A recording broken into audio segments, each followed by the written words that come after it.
Hey guys, Gus Mitchell here. On my last, well, probably won't be my last by the time I upload this, but on my video regarding mixing the sugar, getting ready to feed, I had a friend of mine, a beekeeper, a little further south in Mississippi, ask me why was I feeding in regards to single brood chamber management, and just had some questions on what I had going on at this time of year. And rightly so. Some of you may have wondered the same.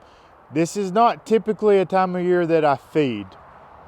So the reason that I am feeding right now is because we had a tremendous fall flow. It was a very strong flow. We made a few supers of honey just off the fall flow.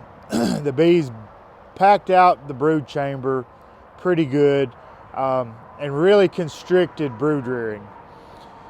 Typically, when I take my last honey, I feed the bees and I medicate them, and that's in October.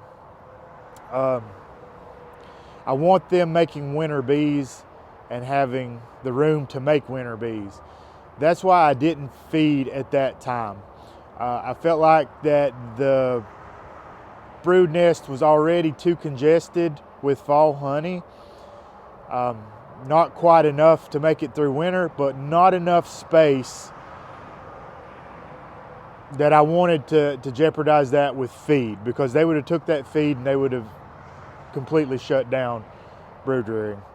So now, a month or two later, month or so, I'm having to go back and feed lighter colonies. They're not starving, they're not going to blow away in the wind, but they're lighter than I would like for them to be.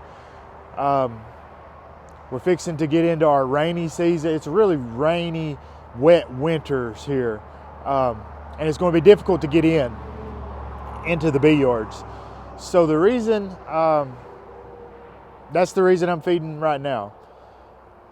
So I wanted to get that feed on them before the really bad weather set in, while they still had time to move it around. It's cold right now, but it's going to be close to 60 degrees today. Bees were flying yesterday.